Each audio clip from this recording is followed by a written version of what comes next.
par section. Ne travaillez s'il vous plaît jamais avec vos cheveux en tas, autrement ils risquent de s'emmêler, vous allez vous énerver et vous allez finir par les arracher. Donc, moi du coup, pour effectuer le démêlage de Suzy, des cheveux de Suzy, je vais lui créer voilà, donc je vais travailler sur cette section. Après, bien sûr, je ne vais pas effectuer mon démêlage comme ça, je vais avoir besoin d'autres matériels, je vais avoir besoin notamment d'eau claire. Donc l'eau claire, ça va nous permettre de créer un environnement un peu plus humide pour enlever les premiers gros nœuds. Et puis je vais travailler avec un produit comme celui-ci. Ce produit-là, c'est un après-shampoing masque. Et pourquoi je l'adore? Pour ce pouvoir glissant. Il a un pouvoir extrêmement glissant qui permet de défaire les nœuds avec une facilité assez déconcertante. Et c'est pour cette raison que j'adore positionner cette étape-ci à ce moment-là. Donc, c'est parti. Tout d'abord, on va commencer par vaporiser les cheveux avec un petit peu d'eau pour créer vraiment l'environnement humide que je recherche là pour faciliter le démêlage. Donc voilà. Donc là, c'est bien. Ça commence à être humide, mais mon problème, c'est que ça glisse pas assez. Donc là, je vais pouvoir facilement enlever les gros nœuds, mais je vais pas pouvoir enlever les nœuds plus fins que j'ai vraiment besoin de retirer.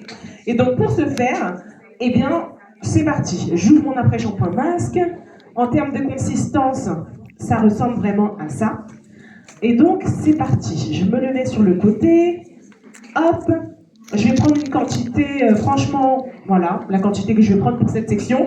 Après, bien sûr, vous pouvez en prendre plus ou moins, selon ce que vous sentez, selon le besoin. Vraiment, là, franchement, ça va. Je sens que c'est glissant, mais ça pourrait être un petit peu plus glissant quand même. Donc, ce que je vais faire, c'est que je vais rajouter un tout petit peu d'eau, histoire de rendre l'environnement bien glissant comme il faut. Hop. Et puis enfin, ah oui, là, c'est pas mal. Là, je sens que ça glisse bien. Et pour effectuer ce démêlage-ci, j'ai deux types de démêlage à vous proposer, d'accord? Premier type de démêlage qu'on peut effectuer, c'est le démêlage au doigt. Donc le démêlage au doigt, il est très simple à faire. L'idée, en fait, ça va être de créer, j'essaie de mettre Suzy de profil pour que tout le monde puisse voir, des petites séparations comme ceci, et je vais aller vraiment jusqu'au bout de la section. Je vais aller jusqu'au bout de la section, et une fois que j'aurai créé mes toutes petites séparations jusqu'au bout de la section, là, je saurai que la section a été complètement démêlée. Ensuite, la seconde option que je peux vous présenter en termes pour effectuer le démêlage, c'est de travailler avec une brosse comme celle-ci. Alors, ce qui est intéressant avec cette brosse, c'est que c'est la répartition des picots.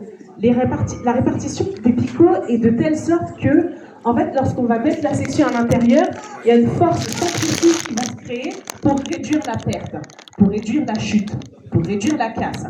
Et donc là, pareil, de l'eau, de l'après-shampoing masque, et puis on va commencer des pointes comme ceci, et puis on va remonter tout doucement jusqu'à la racine. Tout le monde est là, vous me suivez, vous comprenez? Ok. Après, c'est vrai que dans ces deux méthodes de démêlage que je viens de vous présenter, il y a chacune de ces méthodes comporte un avantage et un inconvénient qu'on va essayer de deviner ensemble. Alors, bien sûr, avant que je vous demande de deviner, lorsque j'ai fini de démêler ma section, tout de suite, je vais l'isoler dans une section afin d'éviter qu'elle ne se remêle. Tout le monde est là? D'accord. Maintenant, passons aux petites devinettes. Selon vous, quel est l'avantage du démêlage au doigt? Moins de casse, exactement. L'avantage du démêlage au doigt, c'est qu'en effet, vous allez avoir moins de casse parce que lorsque votre main va sentir un nœud, voilà. En fait, la main, c'est vraiment l'outil le plus agile du monde parce que vous allez sentir un nœud. Là, tout de suite, vous allez vous dire, bon, bah, ok, j'arrête, je vais essayer d'enlever branche par branche les cheveux du nœud. Si j'y arrive pas, bien, je vais essayer d'autres méthodes. Et si vraiment j'y arrive pas, je pourrais éventuellement couper le nœud. Et après, bien évidemment, il ne vient jamais un avantage sans inconvénient. Selon vous, quel est l'inconvénient de la méthode du démêlage au doigt? C'est long, exactement. Donc ça veut dire que si vous souhaitez adopter cette méthode, il faut que vous soyez sûr que vous avez du temps en face de vous. Ok? Donc, maintenant, rebelote, on va faire les devinettes, mais pour le démêlage avec la brosse démêlante. Selon vous, quel est l'avantage du démêlage avec la brosse démêlante?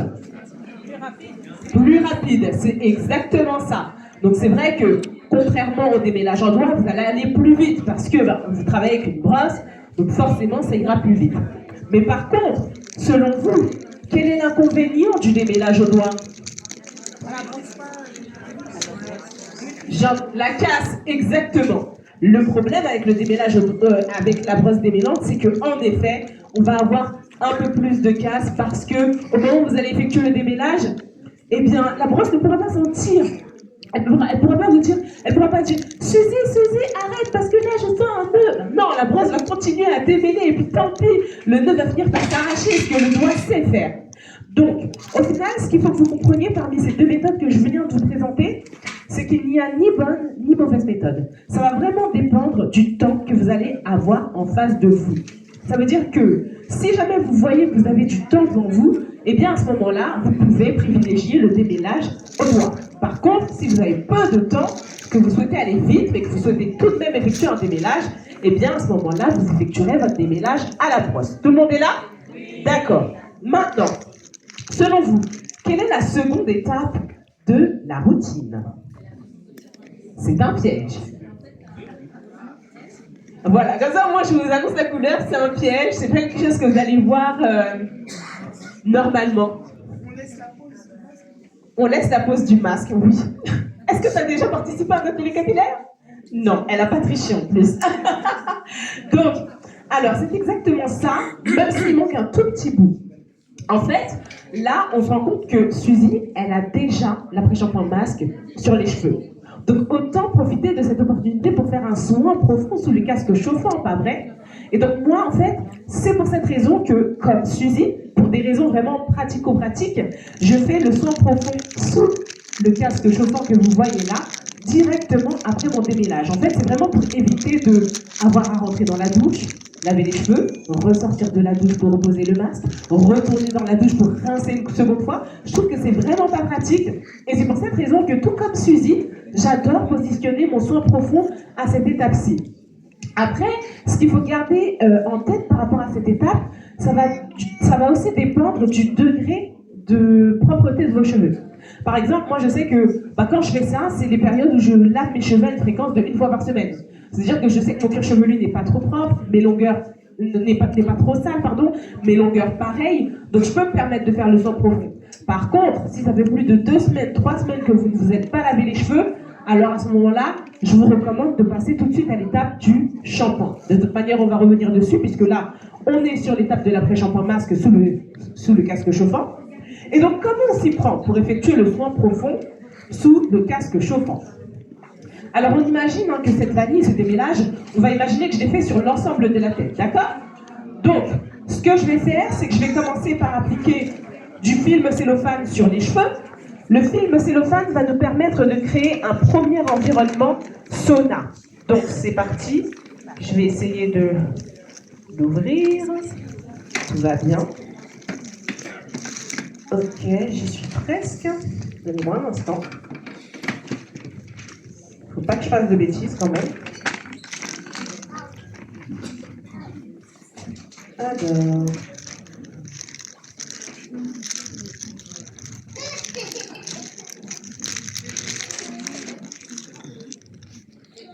Voilà, c'est bon, j'y suis.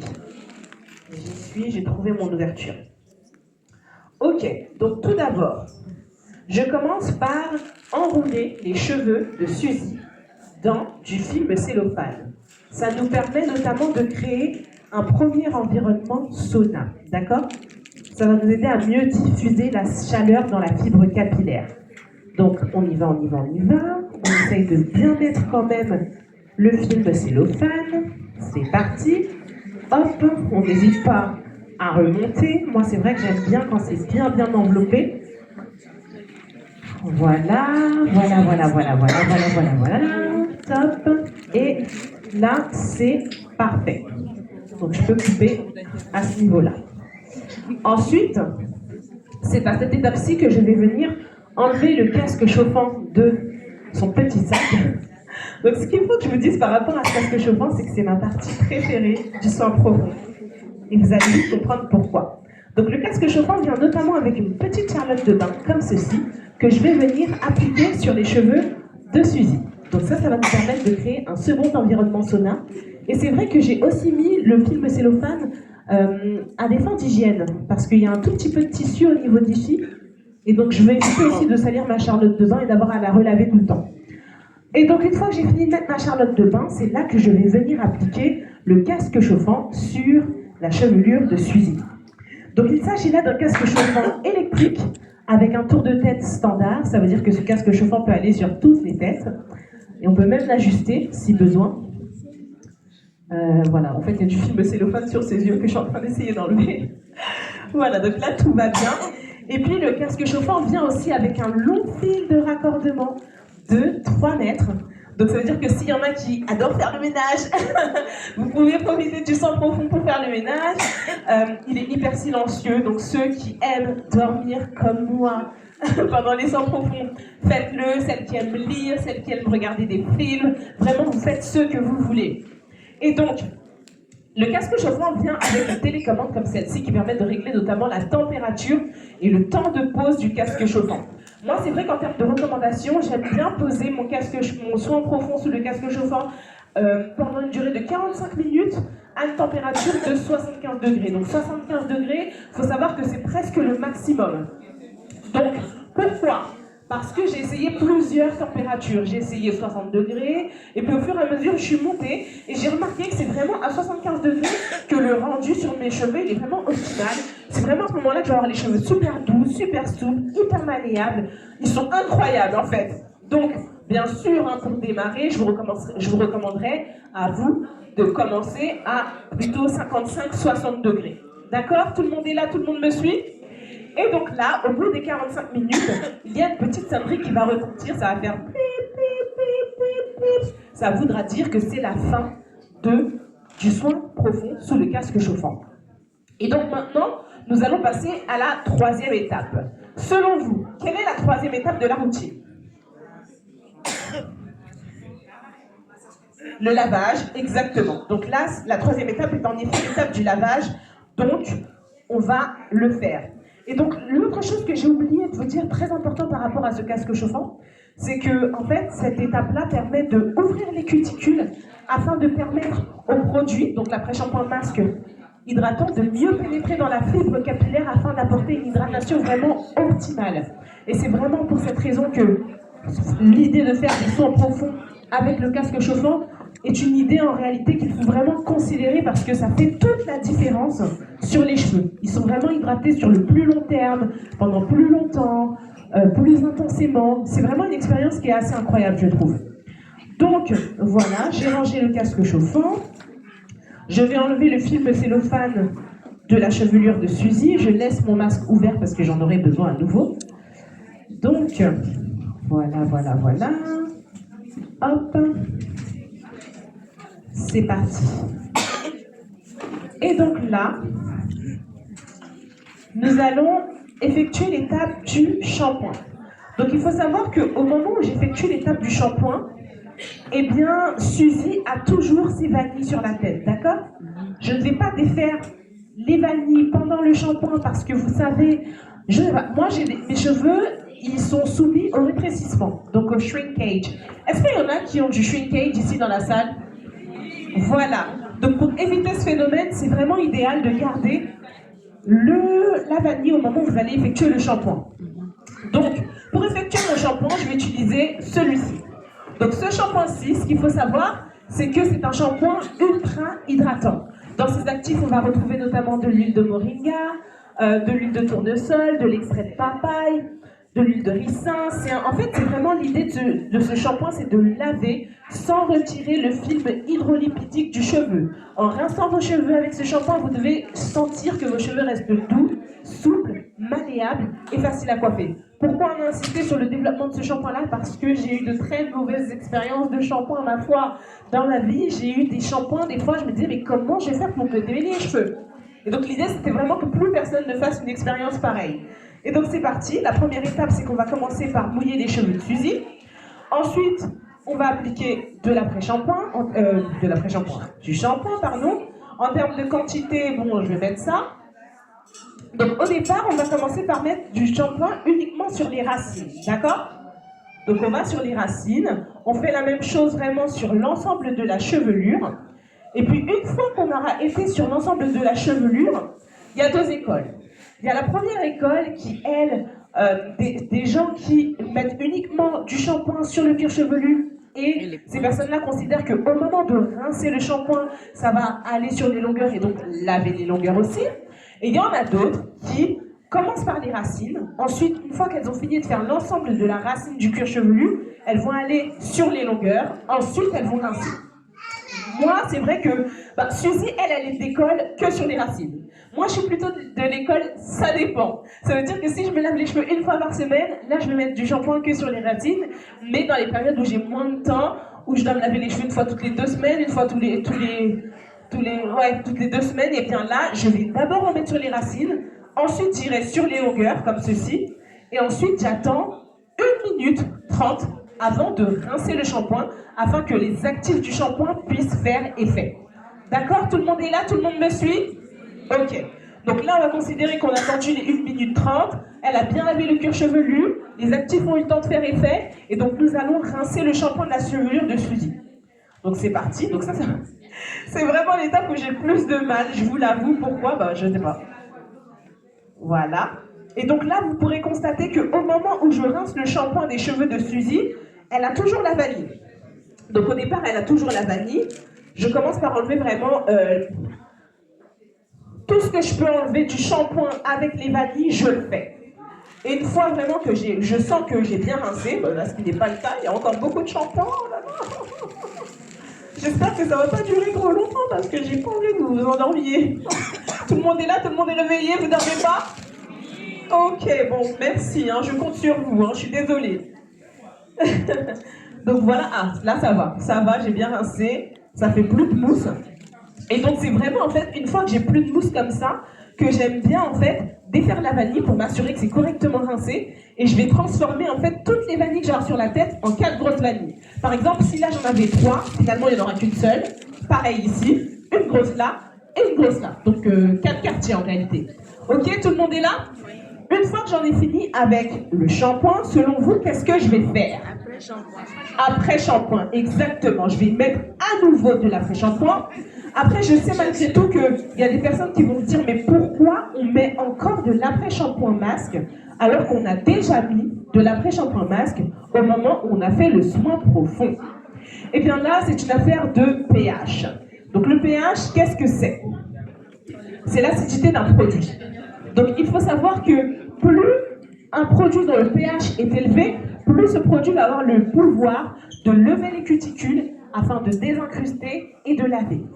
Plus le pH d'un produit plus un produit aura le pH faible, plus celui-ci aura le pouvoir de refermer les cuticules pour conserver l'hydratation dans la fibre capillaire notamment. Là ici, le pH de notre shampoing il est à 5,8 et le pH de notre après-shampoing masque il est à 4,8. Ça veut dire que après l'utilisation d'un produit comme celui-ci, qui lève les cuticules pour bien laver, pour bien désincruster, il est impératif de compléter avec un produit comme celui-ci qui va venir, dans le sens contraire, refermer les cuticules pour essayer de préserver l'hydratation qui aura été apportée depuis le début de la routine. Vous me suivez? Voilà, donc c'est pour cette raison, notamment, qu'il est très important de faire un après-shampoing masque après le shampoing. Après, étant donné qu'on a déjà fait un soin profond, on peut tout à fait garder ce produit-là vraiment pas longtemps, 2 minutes, disons, le temps de se savonner le corps, que vraiment le produit puisse faire son effet et refermer les cuticules. D'accord? Donc là, vous pourrez noter que l'après-shampoing masque, je ne l'ai pas mis sur les... Oups, désolé. Je voulais la soulever en fait pour vous montrer de ce côté-là. L'après-shampoing, je ne l'ai pas mis sur les racines, je l'ai mis uniquement sur les longueurs. Il y a uniquement le shampoing qui doit toucher le cuir chevelu. Le reste des produits, tout ce qui va être après-shampoing, crème hydratante, devra aller uniquement sur les longueurs pour éviter que vous n'ayez une sensation de démangeaison sur le cuir chevelu. D'accord? Vous êtes là? D'accord. Ensuite, une fois qu'on a fini de mettre l'après-shampoing masque pour faire baisser le pH de la fibre capillaire et qu'on aura attendu 2 minutes, le temps de se savonner le corps, nous allons rincer l'après-shampoing masque. D'accord? Donc, allons-y. Hop. On va rincer l'après-shampoing masque. C'est parti. Donc là, on sent vraiment que les cheveux, waouh! Quelle hydratation! Oh my goodness! It's amazing! Voilà. Très bien. Là, c'est très facile à rincer notamment.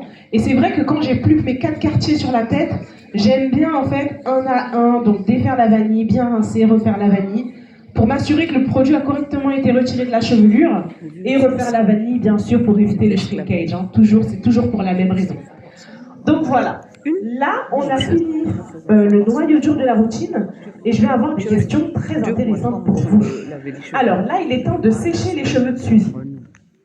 Qui est-ce qui utilise pour se sécher les cheveux, vous allez lever la main pour répondre à chaque fois, une serviette classique comme celle-ci? D'accord. Très bien. Levez la main plus haut. Qui est-ce qui utilise une serviette? D'accord, c'est très clair pour moi. Qui est-ce qui utilise plutôt un t-shirt pour se sécher les cheveux? Ok, levez la main bien haut, plus haut. Ok, très bien. Et qui est-ce qui utilise une serviette en microfibre comme celle-ci pour se sécher les cheveux? Levez les mains bien haut. D'accord, ok. Donc je constate que la majorité, elle est quand même un petit peu à la serviette en microfibre. Eh bien, sachez que j'ai une histoire à vous raconter pour chacune de ces matières-là.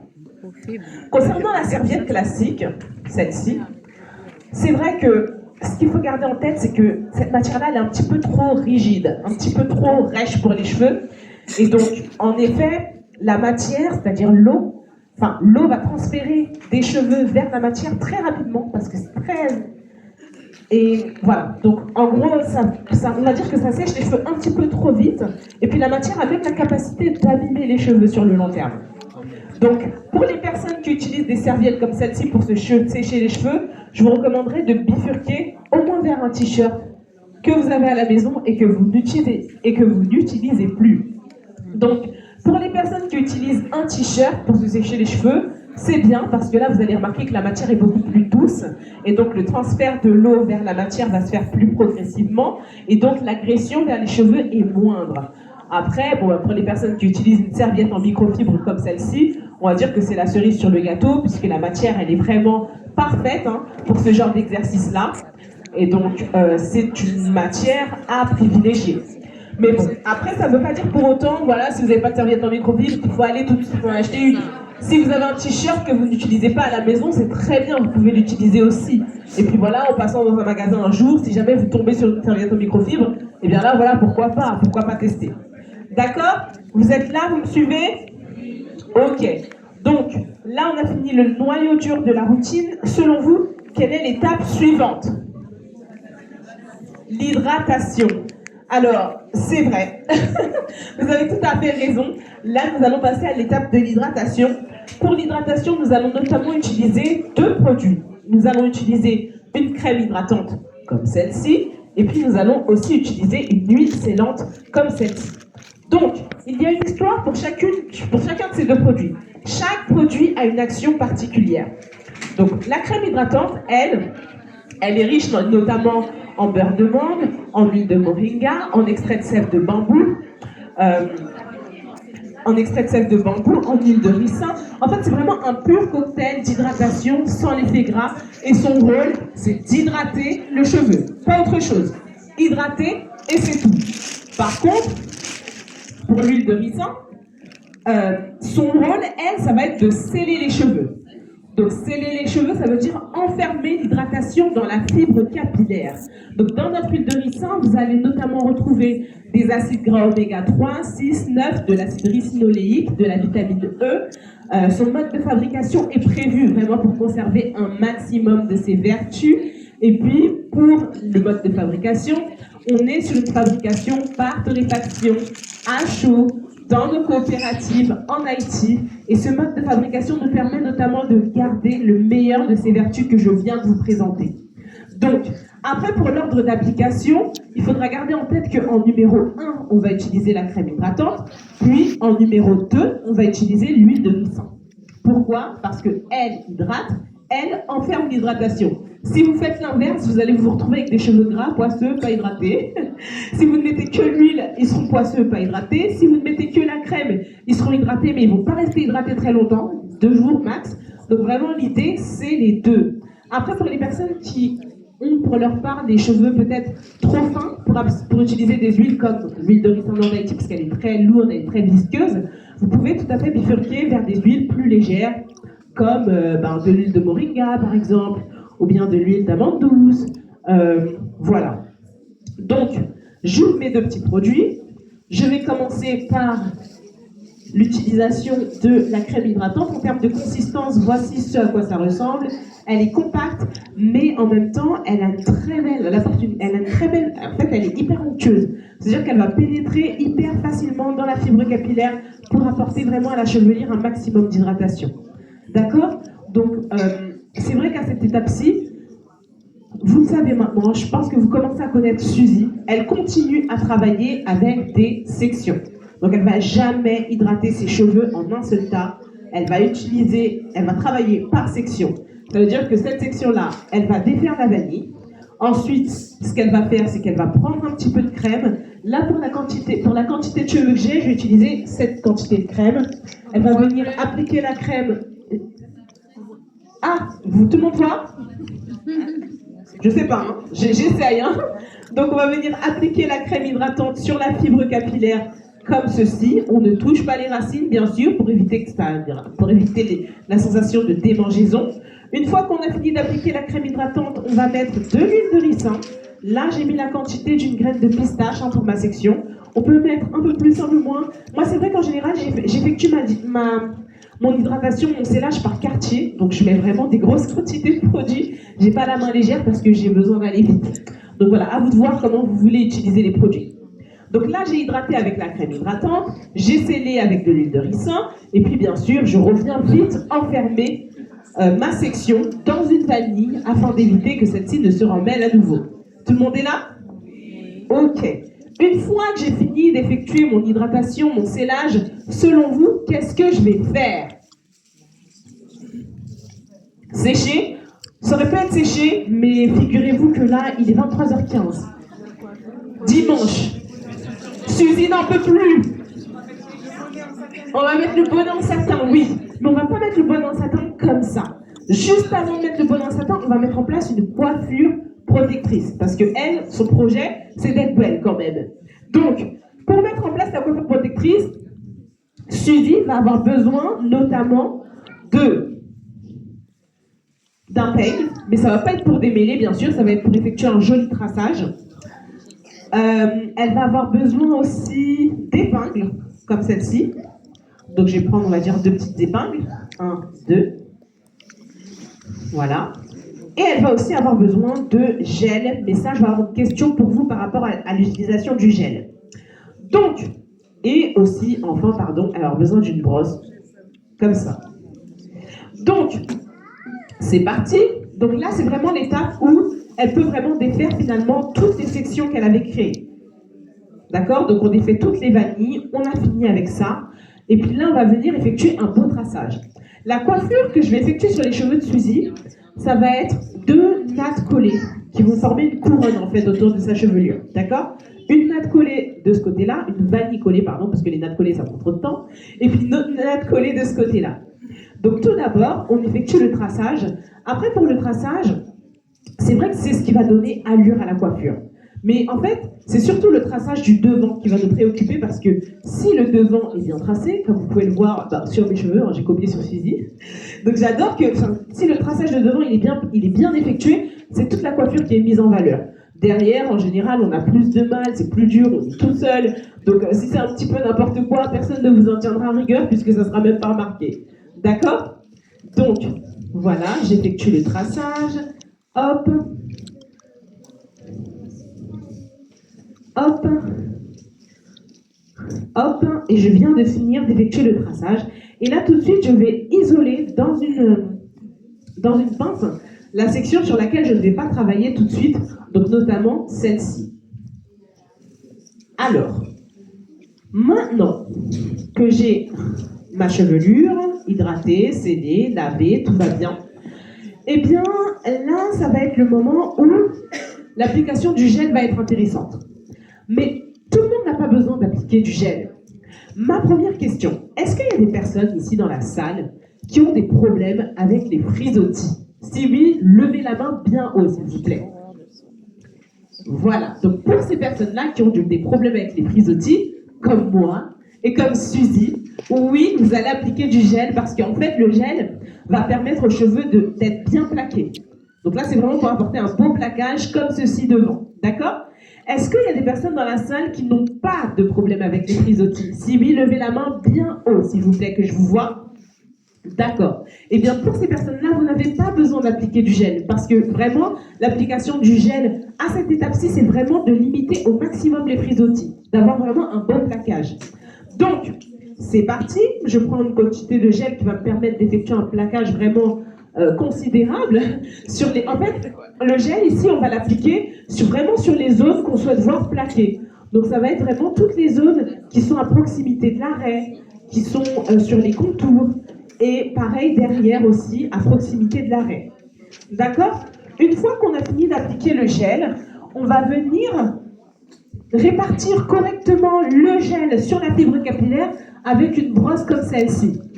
La répartition va nous permettre de faire en sorte d'éviter les résidus blancs qui peuvent être causés par le gel mal réparti sur la chevelure. D'accord? Vous me suivez jusque-là? Oui. Ok. Donc, voilà, je brosse pour répartir le gel correctement sur la fibre capillaire. Je continue à brosser, je brosse. Vraiment, uniquement pour bien m'occuper de plaquer le gel, de répartir correctement le gel. Et puis là, maintenant, je vais venir créer des micro-sections. Donc pendant que je crée les micro-sections, je vais vous expliquer pourquoi je le fais. Enfin, je vais vous poser une question. Est-ce que ça vous est déjà arrivé, au moment d'effectuer soit une tresse collée ou bien une vanille collée, d'avancer et de vous rendre compte que vous ne pouvez pas continuer parce que chaque branche est entrelacée et ça vous énerve et donc vous tirez et donc vous finissez par les arracher? Eh bien, c'est pour éviter ce phénomène que je suis notamment en train de créer des sections sur la chevelure de Suzy en avance. Ça fait sens pour vous maintenant? Ok. Donc, je vais essayer de tourner un petit peu pour que les gens qui se trouvent par là puissent voir aussi. Donc, la section, ça consiste à vraiment créer des séparations en avance, de les enrouler sur elles-mêmes, pour qu'au moment où j'effectuerai ma vanille collée, je ne rencontre pas de tension. Voilà. Et puis là, je pense que je peux faire 2 sections. Hop. Et puis, à ce stade du jeu, voici ce à quoi ressemble la chevelure de Suzy. Et donc là, maintenant, je vais effectuer la vanille collée. Et pour effectuer la vanille collée, je vais avoir besoin de votre aide. D'accord? Donc, s'il vous plaît, vous allez crier avec moi. On tourne, on ramasse, ok? Et je vais avoir besoin que vous criez bien fort parce que Suzy n'en peut plus. Il est 23h17, elle est au bout du rouleau. Si elle n'a pas notre aide, elle n'arrivera pas à aller jusqu'au bout de cette vanille collée. D'accord? C'est parti. 1, 2, 3. On tourne, on ramasse. On tourne. J'entends rien. On tourne, on ramasse. Mais j'entends rien. On tourne, on ramasse. On tourne, on ramasse. On tourne, on ramasse. On tourne. Plus fort. On tourne, on ramasse. On tourne. Plus fort. On tourne, on ramasse. On tourne. Plus fort. On tourne, on ramasse. Mais j'entends rien. Plus fort! On tourne, on ramasse. On tourne. Plus fort! On tourne, on ramasse. On tourne encore. On tourne, on ramasse. On tourne. Plus fort! On tourne, on ramasse. On tourne, on ramasse. Ok, merci. Là, honnêtement, votre aide n'est plus pas d'une grande aide. Il faut que je vous le dise parce que j'ai crié de toutes mes forces et aidez-nous, aidez-moi, aidez Suzy. J'entendais il y a des gens qui s'endorment là, vous vous rendez compte? Mais au moins il faut qu'on réveille les personnes qui dorment. Oh, vous êtes d'accord avec moi ou pas? Ok, donc bon là, on va refaire l'exercice une deuxième fois, mais cette fois-ci vous criez pour de vrai, ok? Parce que sinon, on tiendra pas le coup. Les gens qui sont là vont finir par s'endormir complètement pour de vrai. Moi, je vais m'envoler. Et puis elle va s'endormir aussi. Donc, là, on reprend la même chose. Tout d'abord, avant de commencer à faire la vanille, on va appliquer du gel pour que les parties qu'on souhaite voir correctement plaquées puissent rester plaquées vraiment bien comme il faut. Donc, on s'occupe de mettre du gel à proximité de l'arrêt. Ensuite, on va utiliser la brosse pour répartir le gel de manière uniforme sur la fibre capillaire afin d'éviter la création de résidus blancs notamment.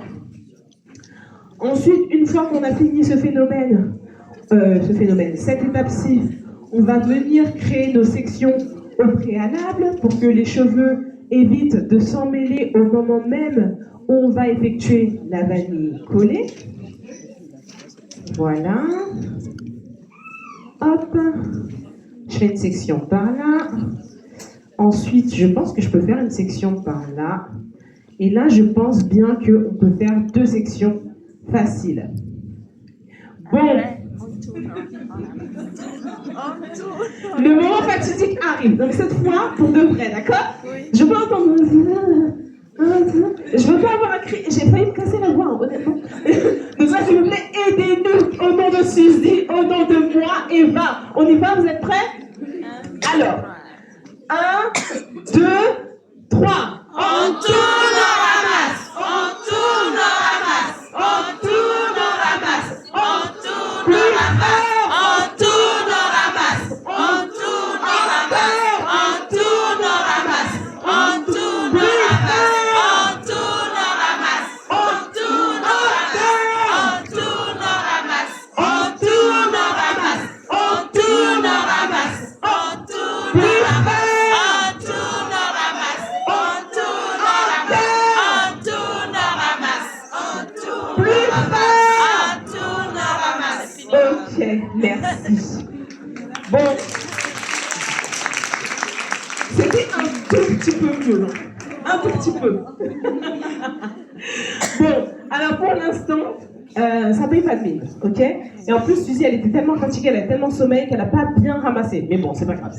Donc, maintenant, l'étape suivante consiste à embriquer cette partie qui est lâchée à l'intérieur. Donc, soit vous utilisez des épingles, mais c'est vrai que là, le soir, pour aller dormir, c'est pas trop idéal, puisque du coup, ça risque de faire mal. Donc, si vous parvenez à imbriquer vraiment la chevelure à l'intérieur sans avoir à utiliser d'épingles, c'est bien. Mais sinon, c'est pas grave, vous pouvez utiliser une épingle que vous mettrez peut-être la journée. Voilà. Donc là, j'ai mis l'épingle. Et puis, deuxième partie. Alors, il faut que je trouve une autre épingle. J'ai mon autre épingle, donc pareil, je vais venir imbriquer ce cheveu-là à l'intérieur, et puis je vais stabiliser ce bout de cheveu avec une épingle, et donc là, tout va bien. Là, maintenant que ceci est fait, il est temps de mettre le foulard en satin. Donc le foulard en satin, le projet avec le foulard en satin, c'est de venir accompagner le plaquage de la coiffure du travail qui a été effectué par le gel. D'accord? Et la mise en place aussi notamment de cette coiffure. Donc je vais plier en triangle comme ceci mon foulard en satin. Ensuite je vais venir l'appliquer, le mettre sur la chevelure de Suzy. Je sais, on a mis le foulard au niveau des yeux. Je fais comme Suzy honnêtement quand je vais dormir le soir. Et puis ensuite je remonte si je ne vais pas vraiment dormir tout de suite. Donc voilà. Et puis au niveau du derrière, il faut vraiment faire en sorte que le nœud soit en dessous de la coiffure, pour ne pas la déformer. Voilà. Donc après, on peut faire un double nœud. Après, je sais qu'il y a des personnes qui ont un problème avec les foulards en satin, qui disent oui, mais moi, les foulards en satin, ça ne tient pas toute la nuit. Donc, pour ces personnes-là, j'ai quand même une petite solution à proposer. La solution, ça serait de doubler avec un bonnet en satin ajustable comme celui-ci. J'adore ce bonnet en satin. J'adore son niveau d'ajustement parce que je peux vraiment le desserrer au maximum, comme le serrer au maximum. On peut l'utiliser aussi bien sur les cheveux des enfants que des adultes. Et puis là, du coup, on va pouvoir le serrer assez pour stabiliser correctement le bonnet, le foulard en satin.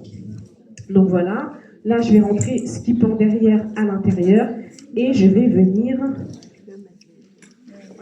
ajuster jusqu'à ce que ça soit correctement. Bon, il faut quand même que je préserve les yeux de Suzy. Hop.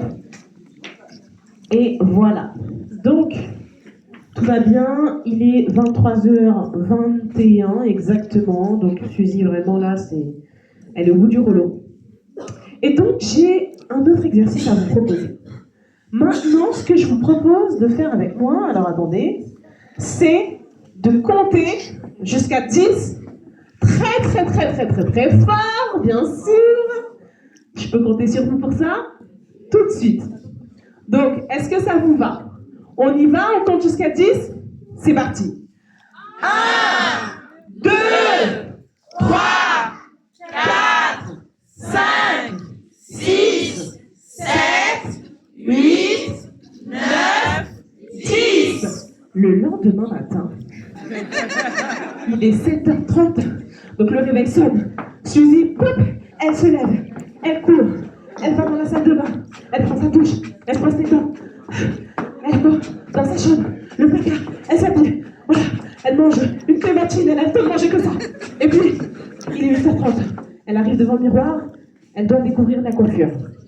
Bon, elle a 3 minutes pour découvrir la coiffure parce qu'à 8h45, elle a le RER B à aller prendre. Donc, je vous laisse imaginer la scène. Voilà. Est-ce que vous êtes prête et prêts, pardon, il y a des hommes aussi dans la salle, à découvrir le résultat? Oui. Avec. Ok, tout le monde est prêt. Bon. Il existe 2 options. Soit la coiffure a super bien pris et là, bon, ça va être génial, elle va passer une très bonne journée. Ou soit, dans le sens inverse, la coiffure n'aura pas bien pris. Et bien là, ce sera tant mieux pour elle, elle passera une mauvaise journée. On y va, on découvre? Bon, je vous admets que je suis un petit peu stressée quand même. Pourquoi? Parce que ma responsabilité est engagée, voilà. Autant que, en tant qu'assistante de Suzy, c'est moi qui ai fait le travail, donc j'ai peur que Suzy m'en veuille, quoi, si jamais ça n'a pas marché. Mais bon, je prends mon courage à 2 mains. C'est parti. Suzy, t'es prête? Ok, moi aussi je suis prête. On y va. On découvre. On enlève tout d'abord le bonnet en satin. Voilà. J'ai entendu l'enfant dire « Oh non !» Ça m'a stressé encore plus. J'espère vraiment que ça va bien sortir. Donc, est-ce que vous êtes prêts? Oui. 1, 2, 3. Tada! Ok, bon, ça va. Ouf, j'ai eu chaud. Donc là, Suzy est hyper contente. Elle dit ouais, oh my god, I'm looking so fresh. Donc elle va travailler, elle prend le RERB, on la bouscule, mais c'est pas grave, puisque de toute manière, elle est bien coiffée. Elle arrive au travail, elle marche dans le couloir, et là, il y a son collègue qui lui dit mais Suzy, waouh, t'es canon aujourd'hui. Elle dit I know. Et donc voilà, elle passe une super bonne journée de travail. Le soir, elle rentre chez elle. Et selon vous, pour maintenir cette coiffure protectrice, comment elle va s'y prendre?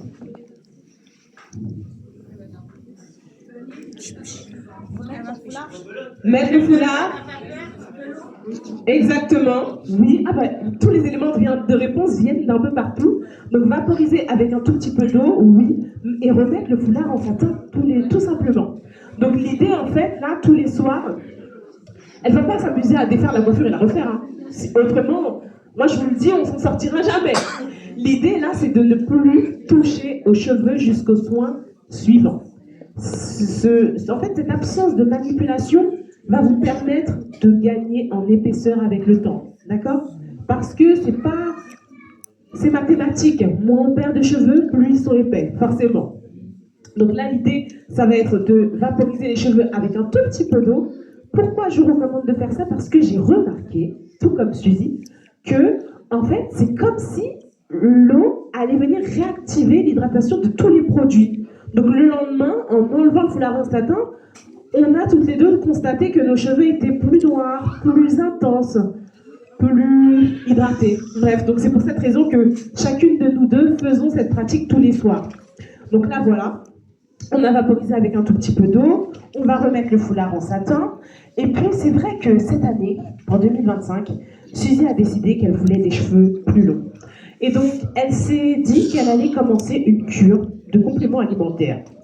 Donc, je vais vous montrer à quoi ressemble cette cure. Ça veut dire que, en fait, tous les soirs, au moment où elle va venir faire sa routine du soir, donc c'est-à-dire mettre son foulard en satin, son bonnet en satin, eh bien, elle va tout de suite après, donc attendez, que je sois synchro avec ce que je dis, donc elle met le foulard en satin, le bonnet en satin, et puis tout de suite derrière, ce qu'elle va faire, alors attendez, je resserre le bonnet en satin, hop, je rentre bien le foulard à l'intérieur, le bonnet va sur ses yeux, tout va bien. Et donc voilà, une fois qu'elle a fini de mettre son foulard en satin, son bonnet en satin, son petit mémo technique, voilà, donc elle prend ses compléments alimentaires. Donc elle a choisi cette marque, la marque Evaser. très intéressant. Pourquoi? Parce qu'elle adore. Elle adore les actifs qui sont composés de ce produit. Dans les actifs, on peut retrouver notamment du zinc, du sélénium, de la biotine, de la vitamine B6. Et ce sont des compléments alimentaires qui sont sous forme de gummies. C'est-à-dire que ça ressemble à des bonbons, mais ce ne sont pas des bonbons, ce sont plutôt des vitamines. Donc tous les soirs, elle va en prendre 2. Et là, vraiment, elle sera vraiment elle a déjà pris les photos, hein. Elle a déjà commencé sa cure. Elle fait une cure de 3 mois, donc elle a 3 flacons comme celui-ci. Ça, c'est une cure qui dure 1 mois. Donc elle en prend 2 par jour. Le soir, elle, parce que c'est le soir qu'elle fait sa routine et c'est le soir qu'elle y pense. Mais elle aurait pu le prendre à n'importe quel autre moment. Elle aurait pu le prendre le matin, le midi. Ça n'aurait eu que très peu d'importance. Et donc, dans 3 mois, elle va venir reprendre des photos pour comparer les résultats. Et puis, puisqu'elle veut une pousse agressive, en plus de travailler de l'intérieur avec ses compléments alimentaires, elle va aussi travailler de l'extérieur avec l'huile de ricin noir d'Haïti. Donc pour l'huile de ricin noir d'Haïti, comment ça va se passer? Eh bien, figurez-vous que à partir du mercredi, elle va commencer à effectuer des massages crâniens. D'accord? Donc, je vais vous montrer ce que c'est pour elle un massage crânien, parce qu'on n'a pas tous la même vision du massage crânien. Elle commence à partir du mercredi parce que, en fait, elle veut essayer quand même de conserver son cuir chevelu en état de propreté parfaite le plus longtemps possible durant la semaine. Donc c'est pour cette raison qu'elle commence le mercredi. Autre point important par rapport au massage crânien, étant donné que l'huile de ricin noir d'Haïti est très visqueuse, elle ne va faire que 2 massages crâniens dans la semaine. Donc elle en fera un le mercredi et puis un autre le vendredi. Et puis après, il faudra se laver les cheveux à nouveau. Donc là, voilà, on est mercredi soir. Et donc juste avant de elle peut mettre l'eau avant si elle le souhaite, ou après, parce que de toute manière, l'eau ne va pas sur le cuir chevelu, hein. Il va vraiment uniquement sur les longueurs. Donc là, l'idée pour l'huile de ricin, ça va être de mettre 2 gouttes. Pas une de plus, pas une de moins, d'accord? Donc 2 gouttes vraiment. Alors, on y va. C'est vraiment, en plus, je veux des gouttelettes, quoi. 1 goutte et 2 gouttes. Parfait. Donc voilà, ça fait ça fait la taille de, je sais pas, un tic-tac. Elle va venir mélanger l'huile de ricin comme ça dans ses doigts. Et puis là, l'idée, ça va être de toucher le cuir chevelu. Parce que bien sûr, elle ne veut pas défaire sa superbe coiffure. Donc elle ne va pas masser. Elle va vraiment toucher.